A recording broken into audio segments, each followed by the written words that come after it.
네, 오늘 설교 제목이요. 육신을 따라 그리고 성령을 따라 이렇게 정했는데요. 당연히 여러분 우리가 알듯이 육신을 따라서 살지 말자는 것이고요. 대신에 성령을 따라 살자는 그런 말씀이 되겠습니다.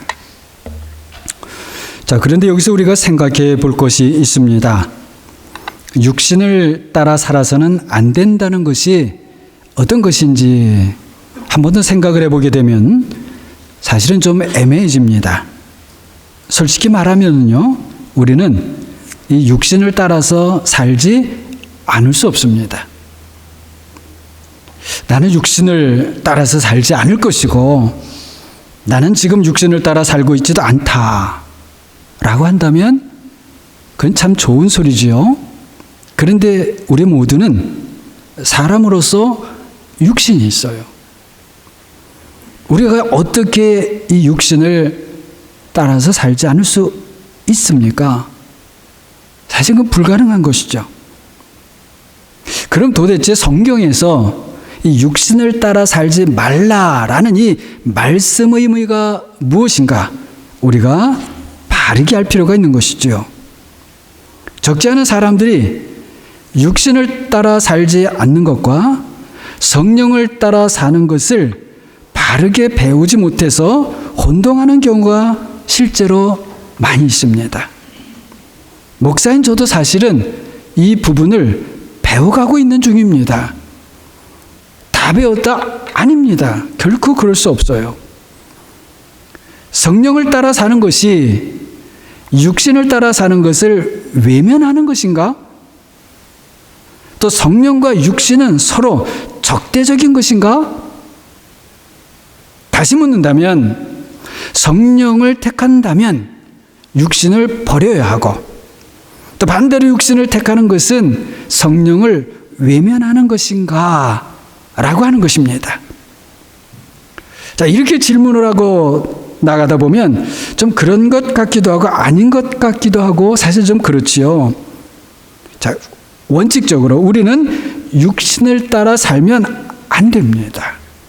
그런데 성경에서 말하는 이 말의 의미가 무엇인가 하는 것입니다.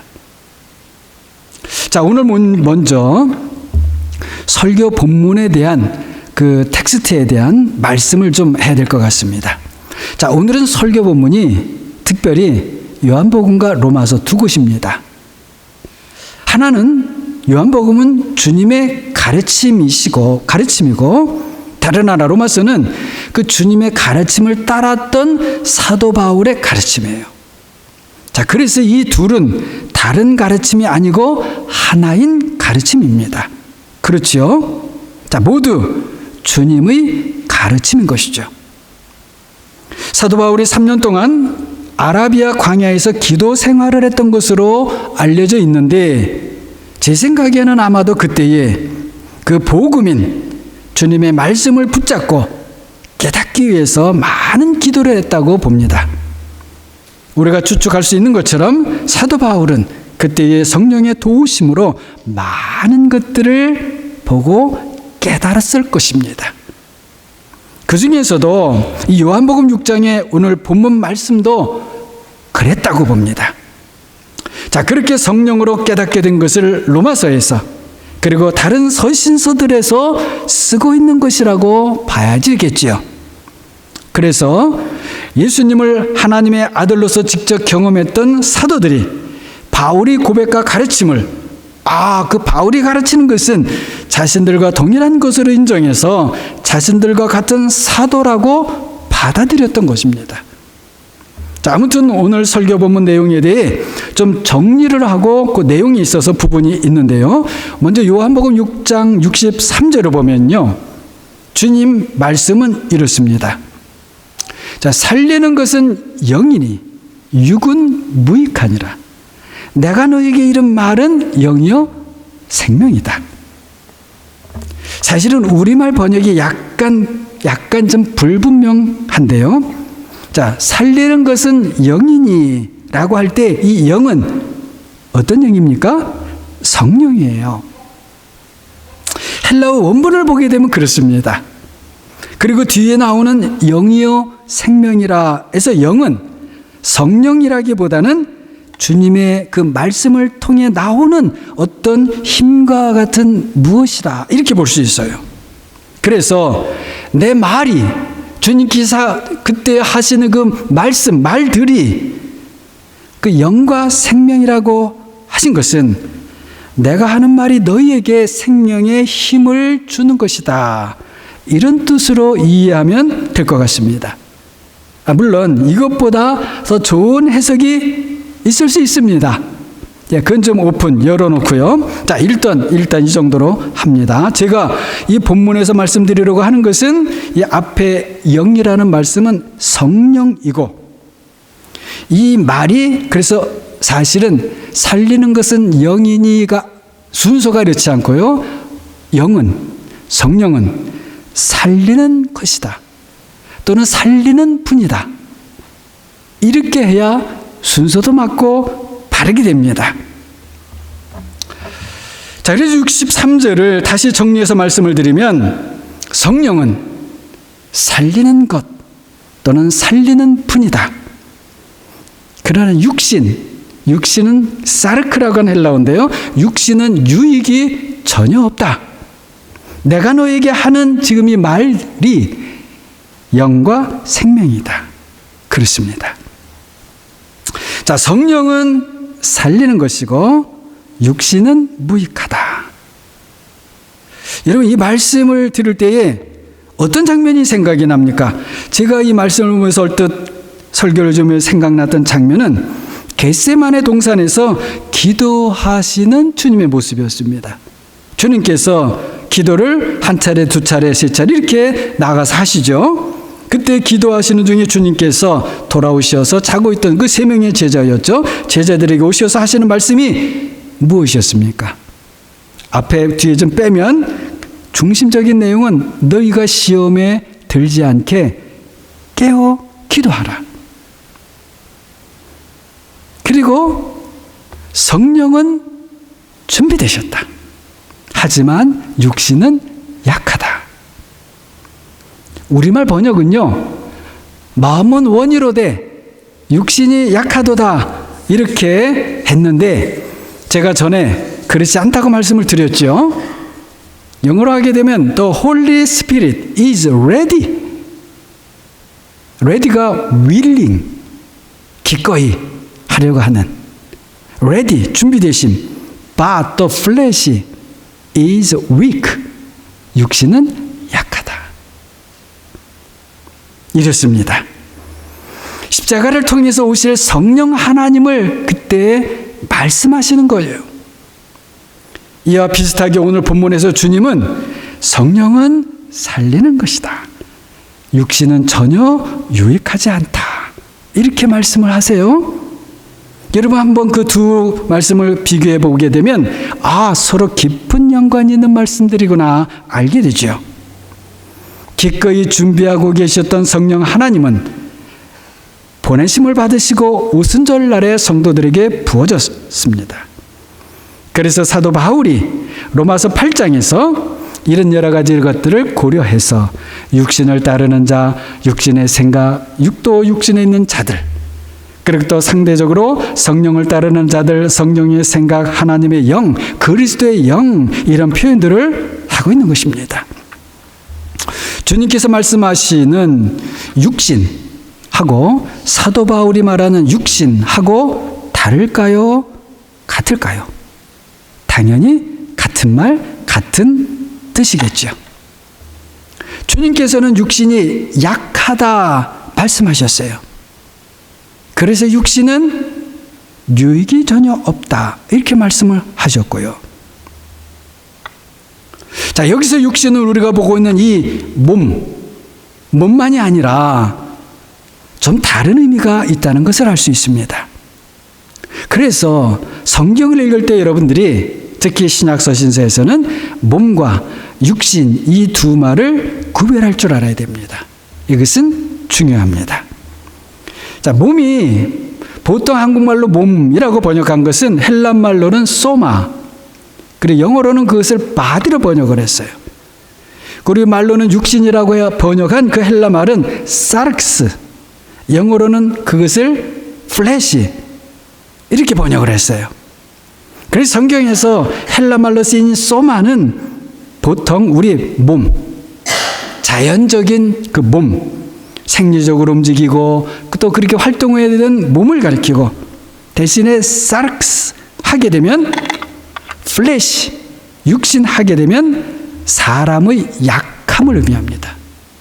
약함을 의미해요. 대체로 그렇습니다. 요한복음 1장 14절에서 말씀이 육신이 되어 우리 가운데 거하셨다라고 했을 때에, 그때 말씀이 육신이 되셨다, 또 word became the flesh라고 했을 때 그게 sark예요. 그래서 이 말씀의 의미는, 말씀이 육신이 되었다 할 때에 그것은 말씀이 단순히 우리의 몸이 되셨다는 것이 아니라 친히 우리의 약함을 취하시고, 더 나아가서 아예 우리의 약함이 되셨다, 그런 뜻입니다. 그렇다면 사도 바울이 말하는 육신도 이 로마서 8장에서 무엇이겠습니까? 바로 약함, 사람의 약함을 말하는 거예요. 다시 그렇다면 로마서 8장에서 육신을 따르지 않고 육신을 따르는 자는 육신의 생각은, 이런 말들은 육신의 약함을 따르지 않고 육신의 약함을 따르는 자는 육신의 약함의 메인 생각은, 이런 의미의 말들인 것이죠. 자, 우리 사람은 아까 말씀드린 대로 이 육신을 따라 살지 않을 수 없습니다. 우리는 육신 없이 살 수 없고요, 육신과 함께 살고 있고, 어떻게 보면 우리가 육신이에요. 그런데 문제는 우리가 육신 자체라고 해도, 그래서 우리가 그 약함 자체라고 해도 그 육신의 약함을 따라서 살아서는 안 되고, 그럴 필요도 더 이상 없어졌다는 것입니다. 왜 그렇습니까? 우리에게 하나님의 아들 예수 그리스도 안에서 성령 하나님께서 오셨기 때문입니다. 이것이 우리에게 복음인 것이죠. 전에는 우리가 육신 가운데 육신의 약함을 따라 살지 않을 수 없었고, 그것이 어느 정도 각자의 핑계거리가 될 수도 있었습니다. 어쩌면 지금도 그런 자신의 약함을 좀 핑계거리로 그렇게 우리가 사용할지도 모릅니다. 그러나 이제는 말하자면 은혜 안에서는, 성령 안에서는 그렇지 않습니다. 하나님께서 우리를 육신의 약함 가운데 더 이상 버려두지 않으셨고, 그 육신의 약함 속에서도 십자가로 말미암아 하나님의 강하심을 입고 살 수 있게 해주셨습니다. 성령 하나님이 오신 것입니다. 성령 하나님께서 왜, 어떻게 오실 수 있었던 것입니까? 그건 다른 것이 아닙니다. 하나님의 아들이 사람의 약함이 되시고, 그리고 십자가로 올라가서 죽음을 죽음으로 정복하셨기 때문인 것입니다. 제가 하나님의 아들이 십자가에 달리셨다고 하지 않고 십자가로 올라가셨다고 말하고 있는데 이유가 있습니다. 분명히 육신을 따라서는 십자가에 달리신 것이 맞지요. 성경도 그렇게 표현을 합니다. 그러나 하나님의 아들로서 성령을 따라서는 십자가로 올라가신 것입니다. 그래서 앞의 표현은 수동형이고 뒤의 표현은 능동형이죠. 자, 이 수동형과 능동형, 더 중요한 방점은 어디에 있는가? 바로 올라가신 능동형에 있어요. 하나님의 아들은 하나님으로서 어떤 누구에 의해서 끌려다니고 매어 달리는 그런 분이 아니십니다. 아버지와 함께 모든 것을 창조하신 창조주이시고, 모든 행동의 근원이시고, 모든 사실들을 만들어내시는 분이셔요. 진리 자체이시고 생명 자체이셔요. 그래서 사실은 십자가에 달리셨으나 올라가셨다, 이렇게 말하는 것이 전체적으로 성경과 부합하는 것입니다. 그리고 이것이 우리 초기 교회가 가졌던 십자가의 그리스도를 보는 관점, 눈이었습니다. 자, 다시 육신의 문제로 돌아가 봅니다. 이제 우리는 더 이상 육신을 따라 살아서는 안 됩니다. 더 이상 그럴 필요도 없습니다. 우리에게 하나님의 아들이 오셨고 그분으로 말미암아 성령 하나님이 오셨기 때문입니다. 이것을 여러분 믿습니까? 다시 한번, 여러분 이것을 믿습니까? 아멘이죠. 이것이 복음이에요. 기쁜 소식, 복된 소식이에요. 여러분, 우리에게 다른 복음은 없습니다. 다른 것은 아무리 좋아 보여도, 달콤한 것 같아도, 그럴듯해 보여도 복음이 아니죠. 그리고 복음일 수가 없는 것이죠. 우리에게는 우리와 같은 사람이 되신 하나님의 아들 예수 그리스도와 성령 하나님, 그리고 예수 그리스도의 아버지 하나님 이외에는 다른 신이 없고 다른 구원자가 없고 우리를 행복하게 해줄 다른 신이 있지 않습니다. 오늘 요한복음 본문 내용을 보게 되면은요, 예수님께서 제자들에게, 다른 사람들이 이제 많이 떠나갔어요. 저 예수님이란 분 훌륭하다는 소식을 듣고 왔는데 듣고 보니 말도 어렵고 무슨 말인지 모르겠다. 떠나갔습니다. 그럴 때에 예수님께서 제자들에게 너희도 가려느냐 물으시니 68절에서 베드로가 우리가 잘 아는 대로 주여 영생의 말씀이 주께 있사오니 우리가 누구에게로 가오리이까? 떠나지 않겠다, 그런 대답을 하죠. 저는 아마 그 바울도 그 자리에 같이 있었으면 똑같은 대답을 했을 것이라고 봅니다. 이제는 저도 똑같은 대답을 하겠습니다. 사랑하는 여러분도 영생의 말씀이 주께 있사오니 우리가 누구에게로 가겠습니까? 이렇게 여러분도 대답을 하시겠습니까? 아멘이지요? 자, 우리 한번 같이 고백을 해볼까요? 우리 좀 같이 한번 고백해봅시다. 주여, 영생의 말씀이 주께 있사오니 우리가 누구에게로 가겠습니까? 그렇죠. 그렇습니다. 우리에게 하나님의 아들 예수 그리스도만이 우리를 하늘 아버지께로 인도하시는 분이시고 아버지로부터 성령을 우리에게 보내주시는 분입니다. 우리가 어떻게 그 예수 그리스도를 떠날 수 있고 또 다른 구주를 찾겠습니까? 그럴 수 없는 것이죠. 자, 여기서 조금 다른 말씀을 드리겠습니다. 주일 공부 시간에 아마 시간이 되면 이 말씀을 조금 더 자세히 드리려고 하는데요. 무엇인가 하니 주 예수 그리스도 하나님의 아들, 이 표현이 아주 대단히 중요합니다. 주라고 하는 것은 영어로는 the Lord예요. 주, the Lord. 무슨 뜻인가 하면 하나님 아버지와 같은 하나님 여호와라는 뜻이에요. 그리고 예수는 우리와 같은 사람이신 것을 표현하는 것이죠. 그리스도는 우리의 구세주라는 뜻이에요. 마지막으로 하나님의 아들은 아버지와의 관계에서 아들이시라는 표현이에요. 이 이름들이라고 하니까 뭐 이름이라고 해도 되고요. 바로 하나님께서 우리를 찾아오신 길이고 그래서 우리가 하나님께로 가는 길이 되는 이름입니다. 아무쪼록 우리 주 예수 그리스도 하나님의 아들이라는 이 이름에 친숙해지는 여러분과 제가 되기를 바랍니다. 자, 우리에게 중요한 것은 육신의 약함을 따라 살지 않는 것입니다. 육신의 약함을 따라 산다는 것이 어떤 것일까요? 여러 가지 표현할 수 있는데, 자, 오늘은요, 약함은 불안과 두려움을 가져옵니다. 약하기 때문에 그래요. 그래서 불안과 두려움이 우리가 행동하고 살아가는 그 동기가 된다면 어떨까요? 그것은 자기 방어적이 되고요. 그리고 상대방을 의심하게 되겠죠. 그리고는 방어벽을 높이고 그리고 스스로 만족스러운 보호장치를 만들고 때로는 상대방을 지배하려고 하고 그리고 자기 방어를 위해서 때로는 폭력을 사용하고 정당화하겠죠. 불안과 두려움이 이 모든 것들을 사실은 만들어내는 겁니다.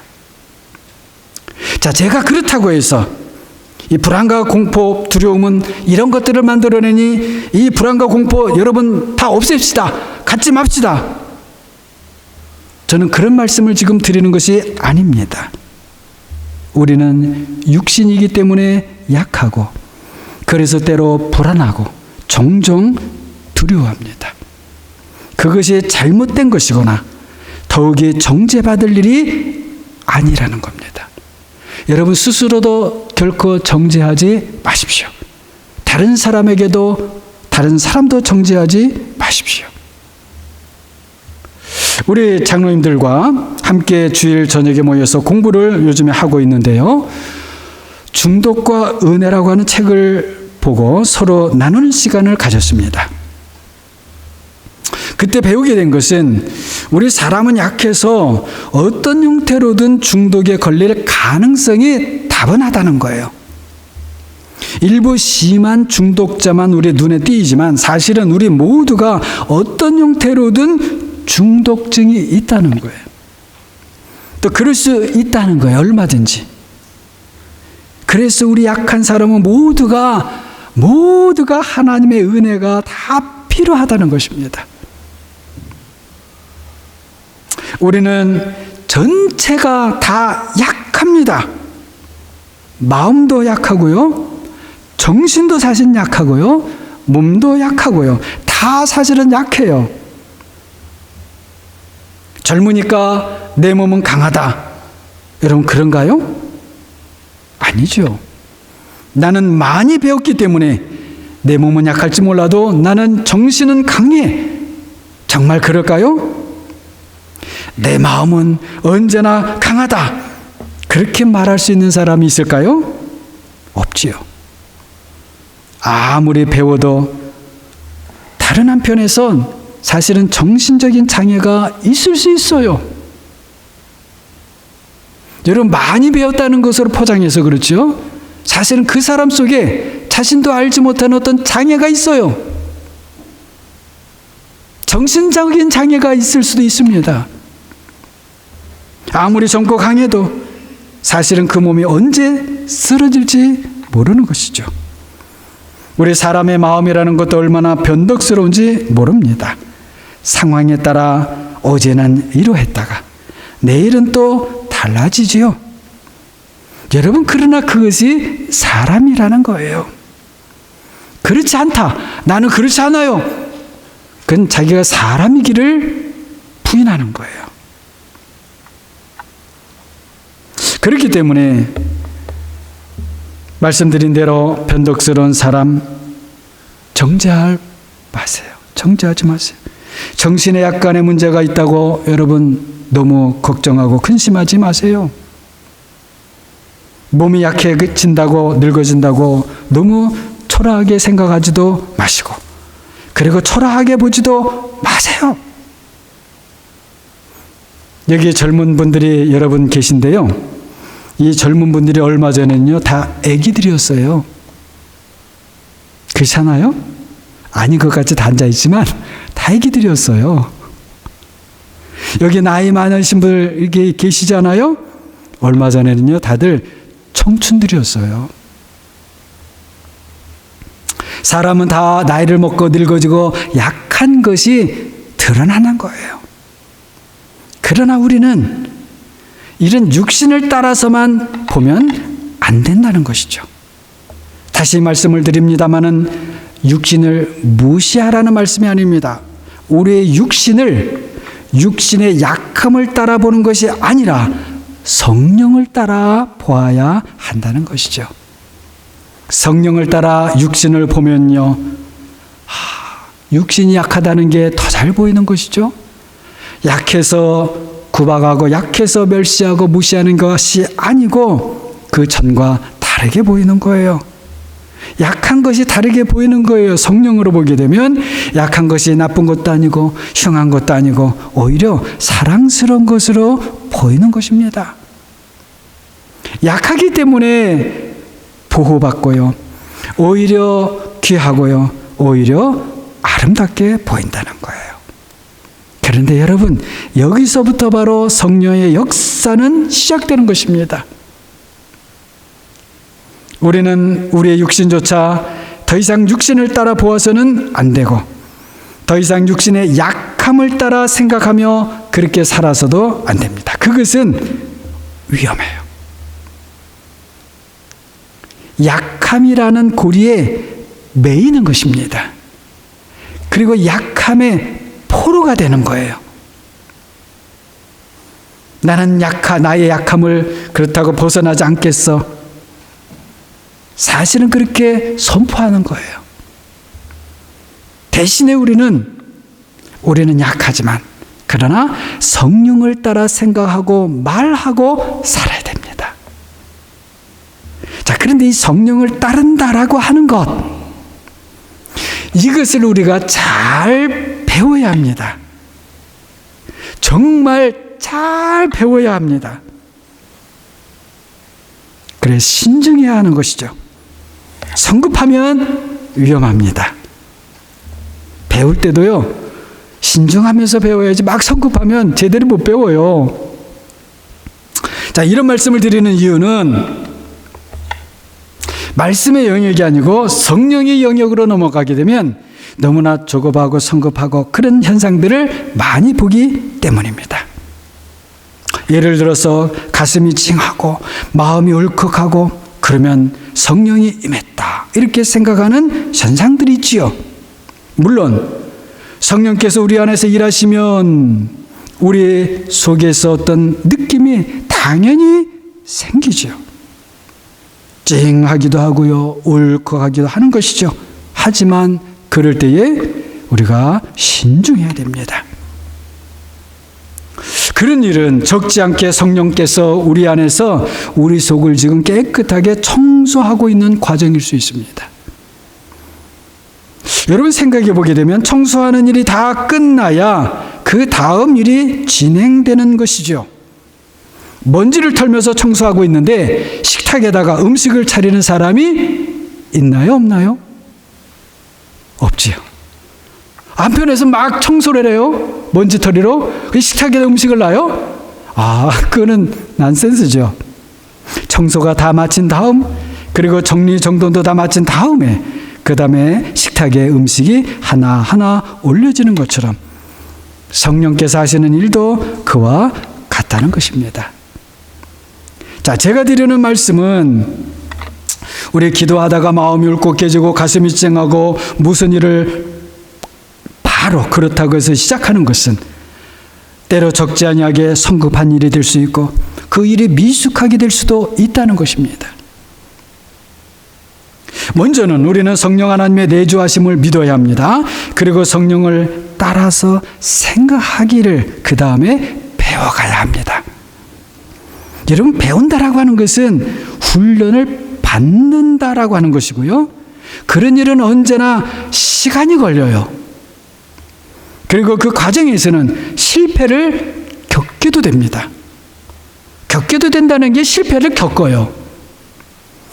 그래서 실패를 두려워하게 되면은요, 배울 수 없고 훈련이 안 됩니다. 자꾸 실패를 우리가 해봐야지 돼요. 근데 실패를 하게 되면 속상하고 창피하고 그리고는 포기하고 싶죠. 그럴 때에 포기해서도 안 되고 창피하다고 속상하다고 그만둬서도 안 되는 것이죠. 물론 그럴 때 좋은 코치가 있으면 아주 유익합니다. 또 코치가 필요하죠. 다른 사람의 도움이 필요하다는 거예요. 그렇다면 그것은 때로는 직접적인 도움이 되겠죠. 그러나 또 책을 통해서도 도움이 필요합니다. 자, 그래서 배우고 훈련을 받는 사람, 그런 사람은 겸손하고요. 겸손해야 되고 누구에게라도 나는 좋은 것을 배우겠다는 그런 태도와 그런 자세가 필요합니다. 그런 사람이 잘 배울 수 있는 사람이에요. 배우고 싶은데 나는 가르침은 안 받겠다. 안 되는 것이죠. 나는 배우고 싶지 않아. 물론 그런 사람도 있습니다. 그러나 여러분, 배우지 않으면 얻을 수 없습니다. 이것이 세상의 당연한 이치입니다. 그런데요, 성령을 따라 사는 것도 마찬가지입니다. 성령을 따라 사는 것이 어느 날 갑자기 성령을 받고 은혜를 받으면 그렇게 사라지는 것이 아니라는 거예요. 그런 사람은 여러분 없습니다. 종종 사람들이 이런 부분에 착각을 합니다. 성령을 따라 사는 것은 세상의 원리와는 다른 것이야. 세상과는 반대로 사는 것이 성령을 따라 사는 것이야. 물론 그런 면도 있습니다. 그러나 성령을 따라 사는 것이 언제나 세상의 원리와 다르고 세상과는 반대로 사는 것이라고 생각한다면 그것은 위험합니다. 세상의 원리를 도대체 누가 만드셨습니까? 하나님이 만드셨어요. 하나님께서 만드셨다면 세상의 원리 역시 성령께서 성부와 성자와 함께 만드신 것이고, 성령 하나님께서 일하시는 원리는 창조 때부터 세상 끝에 종말 때까지 동일하신 것입니다. 물론 그렇다고 해서 성령님께서 세상 원리에 매이지는 않으시죠. 자신이 만든 것에 하나님의 매이실 수 없는 이치와 같은 것입니다. 그러나 성령 하나님은 자신이 만드신 세상의 이치와 원리에 반해서 언제나 그렇게 일하시는 분은 아닙니다. 우리는 성령의 생각을 따라 먼저 생각하기를 배워야 합니다. 성령의 생각, 로마서 8장에 성령의 생각 이런 말이 나오죠. 여기서 생각이라고 하는 것은요, 헬란말로 프로니마라고 하는 말인데요, 이 프로니마라고 하는 말은 뭐냐면 생각하는 방식, 패턴이에요. 성령께서 생각하시는 패턴이나 방식을 따라서 우리가 생각하기를 배우고 익히고 훈련해야 우리도 성령의 생각하시는 패턴과 방식을 따라서 생각하고 그렇게 살아갈 수 있는 것입니다. 그것이 목사님 배운다고 될 일인가요? 훈련한다고 가능한가요? 그걸 어떻게 배울 수 있나요? 누가 우리를 좀 그렇게 훈련시켜 주나요? 솔직히 오늘날 제가 목사님들하고도 같이 공부를 해보고 이렇게 해보고 나름대로 우리 사람이 이렇구나. 뭐 여러분도 아마 그럴 거예요. 오늘의 이 세상을 살면서요, 학교의 과정을 거친 사람들의 대부분은 배우는 데다 지쳐 있습니다.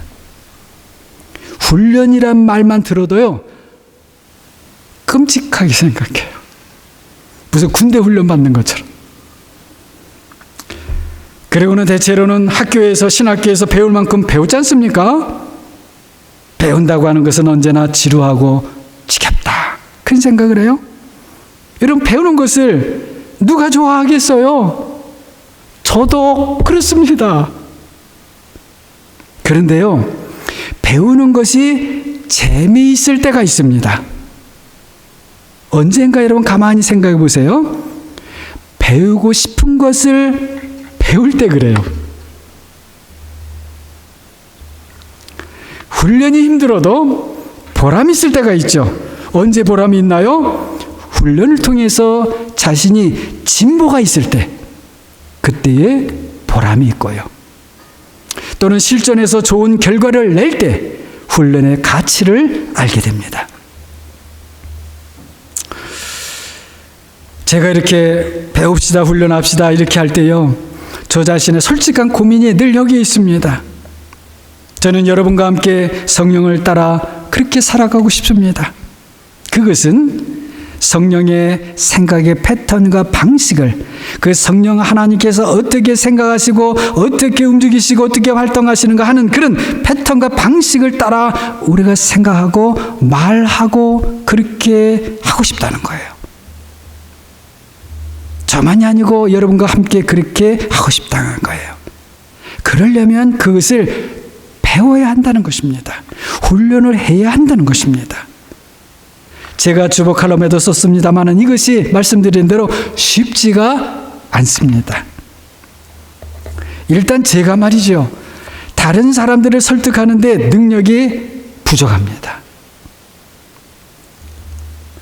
말재주가 제가 별로입니다.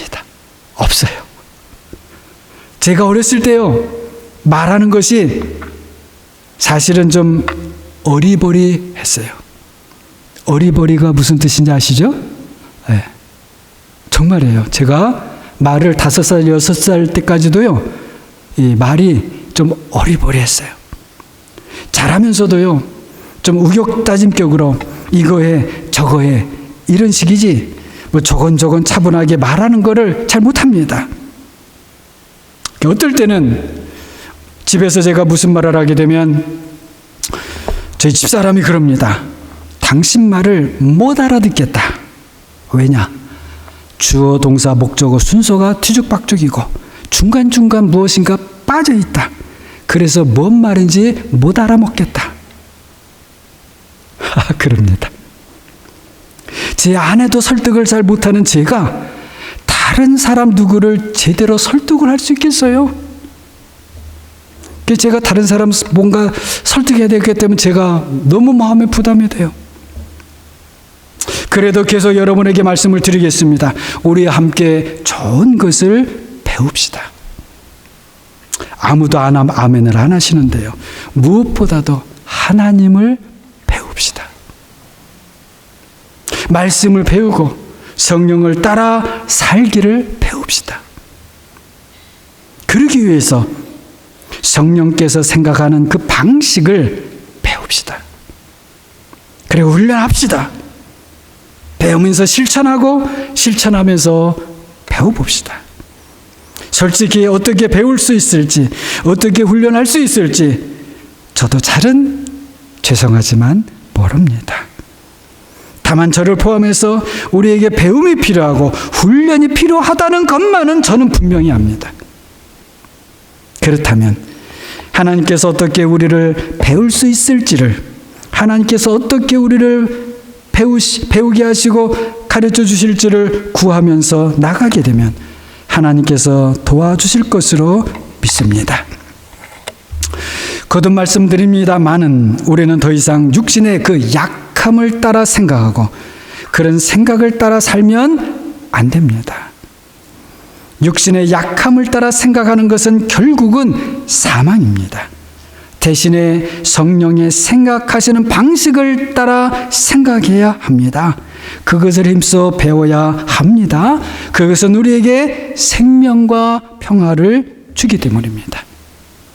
로마서 8장 5절 말씀을 우리 잘 기억합시다. 육신의 생각은 사망이요 성령의 생각, 프로니마, 그것은 생명과 평안이다. 여기서 육신의 생각, 이것도 마찬가지예요. 프로니마예요. 육신의 약함의 생각의 패턴, 거기에 따르면 그 사망이라는 거예요. 그러나 성령이 생각하시는 그 패턴 방식, 그것이 생명이고 평안이라는 거예요. 하나님께서 하시는 일은 너무나 오묘하고 신기합니다. 우리 사람이 다 헤아려 알 수가 없습니다. 그래서 시편 139편 6절에서 시편 기자는 이렇게 고백을 하지요. 이 지식이 내게 너무 기이하니 높아서 내가 능히 미치지 못하나이다. 그렇습니다. 우리가 감히 하나님께서 하시는 일을 어떻게 알겠고 어떻게 하나님께 감히 가까이 갈 수나 있겠습니까? 그러나 하나님의 아들은 우리와 같은 사람으로 오셨고 십자가에서 죽으심으로 말미암아 성령 하나님께서 우리에게 오셨습니다. 우리 안에 거하십니다. 그리고 우리 안에서 하나님의 놀라운 일을 하고 싶어 하십니다. 우리를 그리스도를 닮은 하나님의 자녀들로 온전하게 만들어가고 싶어 하십니다. 성령 하나님은 준비가 다 되어 계십니다. 기꺼이 이 놀라운 일을 하고 싶어 하십니다. 로마서 본문 오늘 11절을 보게 되면요, 예수를 죽은 자 가운데서 살리신 이의 영이 너희 안에 거하시면 그리스도 예수를 죽은 자 가운데서 살리신 이가 너희 안에 거하시는 그의 영으로 말미암아 너희 죽을 몸도 살리시리라. 우리의 죽을 몸까지도 살리실 성삼위 하나님께 우리 자신을 맡겨드리는 사랑하는 여러분과 제가 되기를 주님의 이름으로 간절히 축원합니다. 기도합니다.